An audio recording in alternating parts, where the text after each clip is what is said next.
Oui, bonjour à tous. Une nouvelle petite vidéo parce qu'après je vais passer sur d'autres thèmes, surtout dans les semaines à venir parce qu'on va se mettre sur l'histoire des vaches volées dans la Mayenne et j'ai plein d'autres sujets à traiter. Alors je vais juste terminer là parce que j'ai eu des questions par SMS et par boîte mail sur la loi Egalim 2. Donc la loi Egalim 2, je persiste et je signe. Il est question, c'est beaucoup de blabla, ça coûtait une fortune encore ça, des gens en réunion, comme les états généraux de l'alimentation, qui étaient partis sur une bonne base, faut le reconnaître. Emmanuel Macron au départ était parti sur une bonne base. La loi Egalim 2, il parle de tenir compte du coût de production. Je vous le dis les gars, vous le verrez, vous pouvez le tester d'ailleurs avec votre coopérative et votre commerçant en bestiaux. Moi je l'ai déjà testé, j'ai des copains qui l'ont testé en viande bovine. Ce n'est que du vent. Le coût de production, il est question de prendre en compte le coût de production, mais il n'y a aucune précision. Donc autant vous dire, vous faites venir votre commerçant en bestiaux, vous rédigez un contrat avec lui, vous lui proposez un document, c'est pas le problème, puis vous mettez votre coût de production, puis vous verrez, l'animal il va rester chez vous, point barre, c'est tout, il va pas vous le prendre. C'est tout simplement du vent, que du vent, voilà. Alors sauf, attention, soyons prudents, parce que dans le lait on a connu ça et dans d'autres productions, dans le porc et autres, peut-être que ceux qui disent qu'il y a reconnaissance du coût de production, ils veulent parler du coût de production qui est donné par les collaborateurs, nos responsables dits professionnels, qui nous ont amenés dans la situation que vous connaissez, qui demandaient 30 centimes en 2009 pendant qu'il fallait 40 centimes, et qui demandent une augmentation de 20 centimes du kilo dans le lapin pendant qu'il manque 80 centimes. C'est peut-être de ces gens-là qu'on veut parler. Alors bien sûr, s'il s'agit des faux coûts de production, là, bien évidemment, ils pourront dire qu'ils ont tenu compte du coût de production. Si c'est le coût de production qui est donné par l'interprofession, autant vous dire que vous allez continuer de crever, comme on crève depuis 40 ans. Hein, puisque ces gens-là sont en cogestion avec l'acheteur, M. Bigard. Alors, parmi tous les commentaires, moi je m'interroge quand même, et puis moi j'aime bien faire confiance, j'aime bien les gens de confiance, mais j'aime bien les paroles et les actes.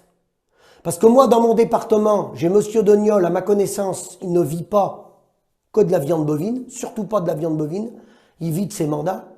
Il y a Monsieur Clément Traîneau qui s'occupe des jeunes agriculteurs et qui fait des commentaires sur les réseaux, qui est producteur de viande bovine. Monsieur Traîneau, si vous gérez la loi Egalim 2, comme vous avez géré le dossier de votre ami, Monsieur Valto, responsable de l'Interbev dans le Maine-et-Loire, qui a transformé un quota laitier en quota vache allaitante. De mémoire, je connais pas beaucoup de gens en France qui ont transformé un quota laitier en quota vache allaitante, monsieur. Donc si c'est de ces passe-droits-là que vous voulez parler et que votre loi Egalim 2, elle est là pour arroser les petits copains, effectivement, pour arroser les petits copains, ça va peut-être fonctionner. Alors écoutez, monsieur, on va être très clair là-dessus. philippe.grégoire22@gmail.com. Vous me convoquez au tribunal d'Angers de ce que je viens de vous dire là, que monsieur Valto, en toute impunité, en cogestion avec l'administration du Maine-et-Loire et de la FDSEA, a transformé un quota laitier en vache allaitante. Vous avez informé l'ensemble des producteurs du territoire national qu'on pouvait transformer des quotas laitiers en quotas vache allaitante, qu'on pouvait avoir des passe-droits. Vous me convoquez, monsieur, devant le tribunal d'Angers, quand vous voulez, où vous voulez.